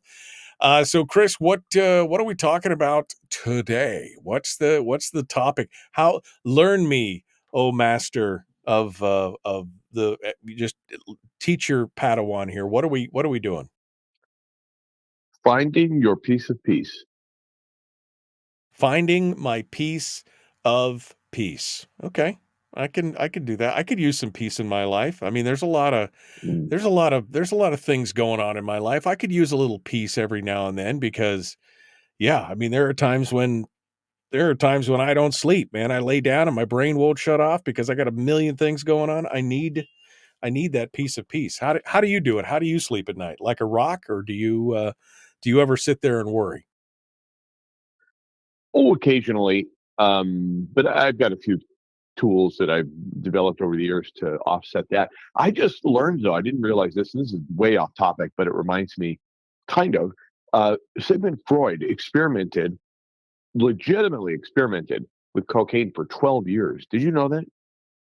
I had heard something about that. And when you say experimented, I mean, it was more scientific than it was, I'm an addict. I mean, he was trying to figure something out with it. He became an addict, but he started his research thinking that he'd found, that this had incredible opportunities for the human mind, and also he thought it would be a great way to help people get over their opium addiction and so forth. Right. Like, right. Wow. I had no idea. It's like, Here's a lot happening there. You really want some opium? Here's some cocaine. It'll be better for you. I mean, Right. Yeah. Interesting. Well, it was. They used to put cocaine in Coca-Cola. I mean, that was the whole thing, right? I mean, it was everybody. That's the pause that really refreshes, And what got him started was an 80-year-old doctor had started taking it and talking about the health benefits. And that got him thinking. It's like, well, wait a minute. What's your doctor telling you today? Yeah, really. Hey, take this. It'll be fine. No, you won't be addicted to it. I promise. It will not rot your nose septum or anything else. It'll be perfect. Just go. Well, you've got a lot of knowledge about this. Huh. Yeah, interesting. I do. It is. It's misspent youth or something. You are in show business. Yeah, I am in show business. Exactly. All right. Hold the line, Chris. We're getting ready to go back to it. The Michael Duke Show, common sense, liberty-based, free-thinking radio. Like and share. Like and share. Here we go.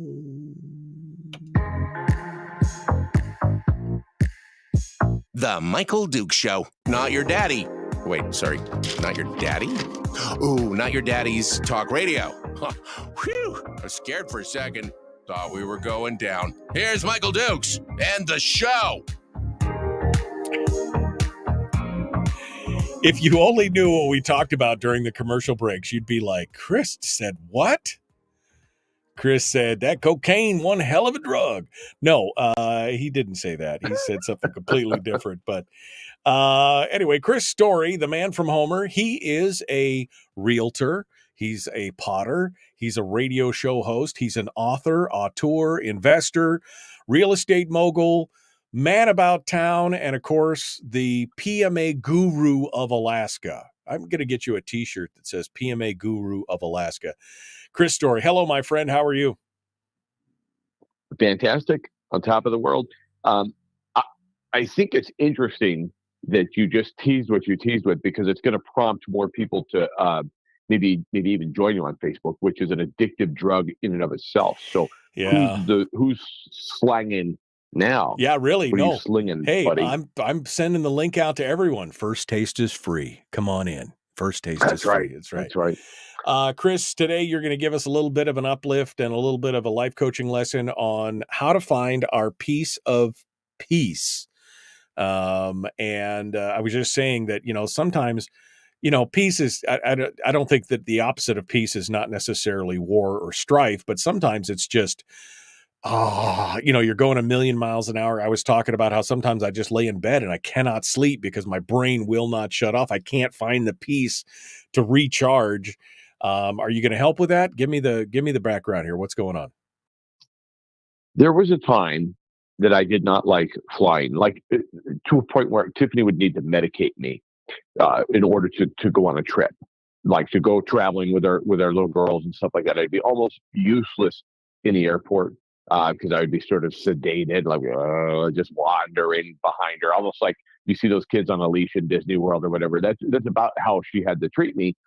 And I hated with a passion. And this, of course, wasn't a real hate, but in the moment, a turbulent moment at 30,000 feet, I would be, of course, white knuckling and just angry at the world that I'm sitting in a chair at 30,000 foot above the earth. And I would look over and see somebody snoozing, and I would viscerally hate them. I couldn't understand why they weren't envisioning the same fiery death that I was, envisioning their children with their hair on fire as we plummet to the earth. All of these things that were going through my mind, I would have this reaction to these people that were at perfect peace at 30,000 feet with pretty violent turbulence happening all around them, to the point where, the glasses are shaking off of the tray stands in front of you and all the stuff. And I realized they'd found a piece of peace. They'd found a peace of mind in whatever way they did. Maybe they came to it naturally. Maybe they'd had a million miles under their belt and felt, I've been through this a million times, or we're just at total peace amongst the chaos. And so that's what I want to talk about, is just finding your piece of peace where you are with what you've got, whether it's peace of mind, peace of heart, or peace of path. There's a lot of us that are on a path, and we have so much invested. We have so much in business, they call it sunk costs. We have so much invested already to where we are. You got the degree, or you put in the time, or you're 20 years into a 25-year career. It's like, I can't change paths now. And there's this fight that goes on in our minds between where we are, where we would rather be, or where we think we'd rather be. And even though we're successful to all the people that could look outside and go, man, that guy's killing it. That gal is on fire. Look at that, man. They've got everything. There's the world by the tail. And yet there may not be peace of path or in their heart for the path that they're on. We just don't know it. And so I think it's a matter of just becoming where you are with what you've got. If you can't become peaceful here, you probably won't be peaceful there. If you can't find peace of mind at altitude with a little turbulence, when you get to LAX and you get out into traffic, or you get to Dublin and you get into the traffic and you're on the wrong side of the road or the wrong side of the car, you're probably not going to find peace there either. So just because you can envision somebody else's peace where they are doesn't mean it's going to be yours until you become peaceful, you become satisfied, and not content with limitations, but I'm saying satisfied with where you are so that you can become more. I think it's that dissatisfaction and tension that creates that disturbance in our mind that peace will always elude you. Did you ever see Mrs. Doubtfire?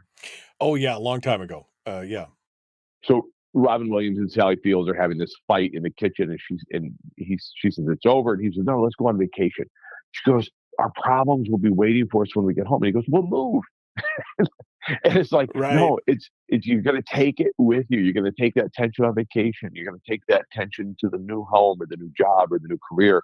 You got to be able to find peace where you are on the ladder of life before you begin to climb any further. If you don't, you're going to be possibly very misdirected. Right. Well, first of all, I got to say I feel called out here, Chris, because you guys don't know, but I mean, I had a conversation with Chris here a couple of weeks ago that I called him, just off the air. We were chatting and I was expressing that I was feeling some anxiety and unsettled about things and some other things. And he and I talked about some stuff and he walked me through it. But this is exactly what you were talking about. I was looking for that peace in a direction or in something, making some decisions and doing some things. And I was unsettled. I would say that I was probably more unsettled than I have been in several years. And you're right. You talked me off the ledge and made me think about some of these things. So let's go through some of the things that we can do for others who may feel the same way and are looking for that little piece of peace in their life. Is there a single decision? Is there something they need to do? Is there a practice they need to employ, et cetera? Talking you off the ledge was like, jump. Yeah, jump. Exactly. He told me to jump, so I did. But yeah, I had this conversation yesterday with somebody that I know and like and respect and admire the work that he does, and I was a little dumbfounded to find that the past isn't where he wants to be, and he wants to take a break from it after a major investiture of time, commitment, and skill. He can't stand it. Wants out of that path, wants off of that path, but doesn't know where to turn. And that's what that really just prompted me to think about that this morning. And I was just thinking, we all have that to a certain extent. And I think the first thing is to recognize that what you have and where you are was once a dream. If you look backwards, it was once a hope, it was a goal, and now you're here. So you can prove to yourself, I've done it before, I can do it again. I once thought having this thing or having this home or this investment or this growth or this capital or this fitness was just a dream, and now it's just taken for granted. I'm reading a book called Irresistible. It's about our addiction to technology and behavioral addictions in general. And we are and can become addicted, and it takes more. It takes more screen time to get the same dopamine release that we once got with a single click, a single like. You would probably remember, Michael, I joined Facebook back I'm not bragging, I'm not proud of this, in 2007. And a friend sent me this request in this email. I was like, I don't know what this is, but I trust Butch. So, all right, clicked on it, went to the site, and there was a page. Then you click on next, another page, another page. And then they created the endless scroll. And once they created the endless scroll, that's when lives really started to change and addictions really started to become and manifest in our lives to a point where you can lose 20 minutes or more and in the blink of an eye go, wait a minute, how long have I been? Oh my goodness, I just lost 30 minutes of my life. And so as we think about these kinds of things, what is irresistible today that you could imagine tomorrow is just sort of, we take it for granted. I think looking backwards enough, just long enough to see where you used to be versus where you are, then plotting forward, saying, okay, I'm going to make a plan. I can see a path. I know that the grass on the other side of that fence may be greener. I also know it needs to be mowed, weed whacked, fertilized, watered. So we don't delude ourselves into thinking it's easier. There is no easy button. I've talked about this a lot where I readily admit no one is coming for me. I self-publish my books. I self-promote my books. I self-promote my podcast. No one's coming for me. No great syndicator in the sky is reaching down and saying, Chris, you're now on 600 radio stations. It ain't happening. I have to go out and make it happen. And even when it does, or if it did, it's not going to be necessarily peaceful and a perfect path. If I'm not at peace here, I can promise you I won't be at peace there. This is what I've learned reading 1,000 books on psychology and behavior and business and motivation, and having lived all these years, constantly changing trajectory, setting new goals, setting new paths. I take me with me, and I better be at peace right here or I won't be over there. Yeah, no, I feel you. Sometimes those changes. Please don't. Yeah. Please don't. Yeah. Don't make me to you. Yeah, sorry. I apologize.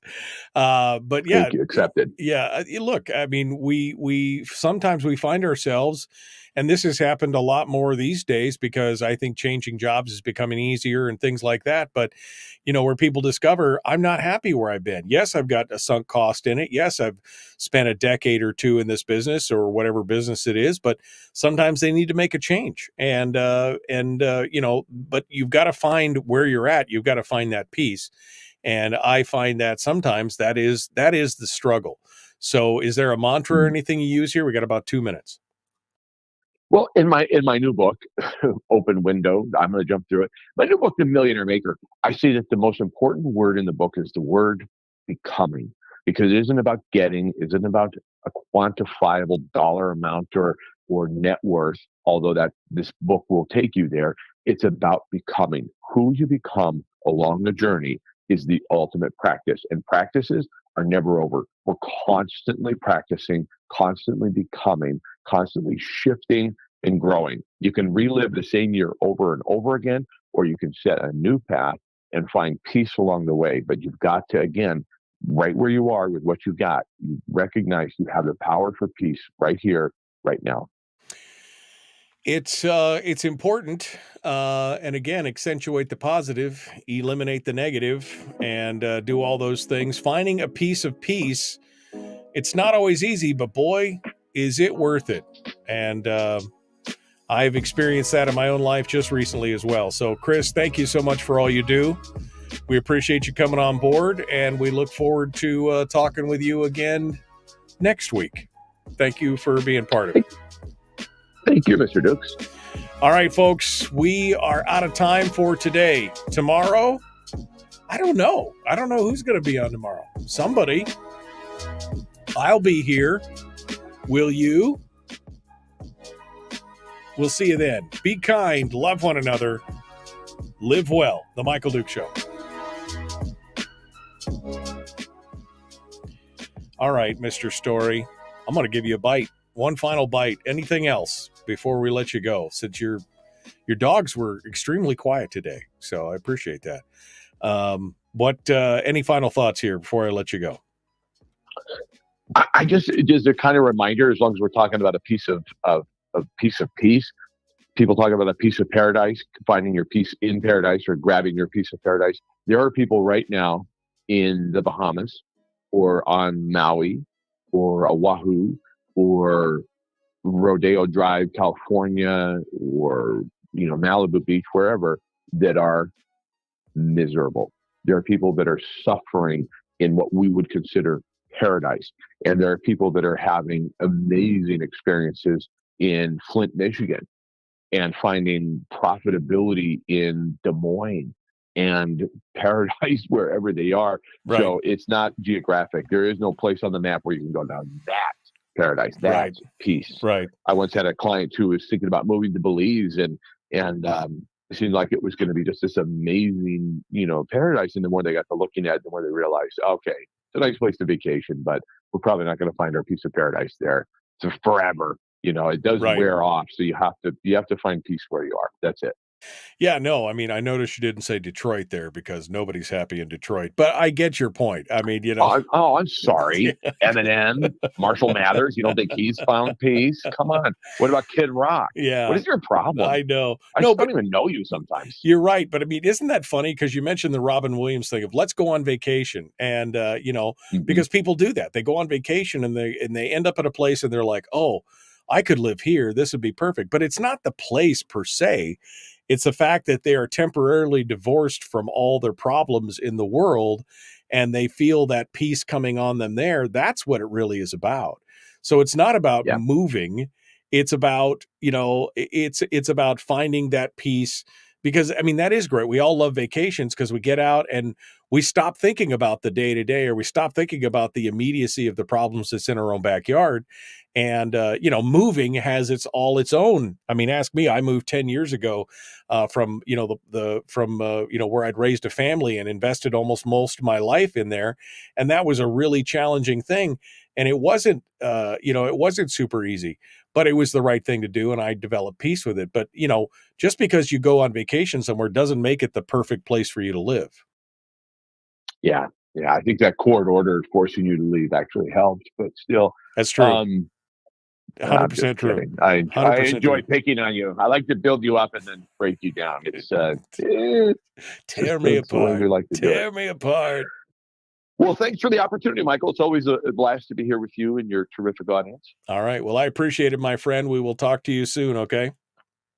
See you down here. Bye. All right. Chris Story, the man from Homer. All right, folks, for reals this time, I'm going to go. We will see you tomorrow. Be kind, love one another, and live well. The Michael Duke Show. Common sense, liberty-based, free-thinking radio.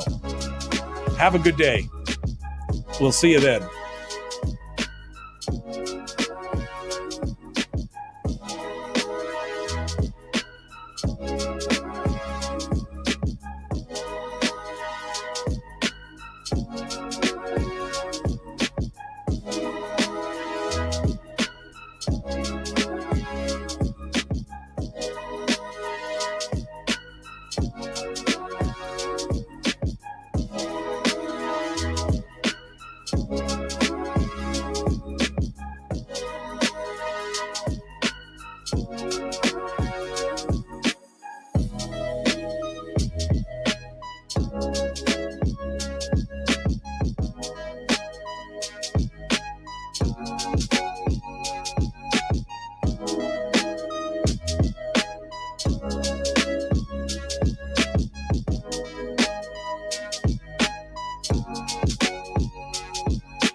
We've shed our terrestrial radio skin, and now we are slimy lizard internet people. It's the Michael Duke Show.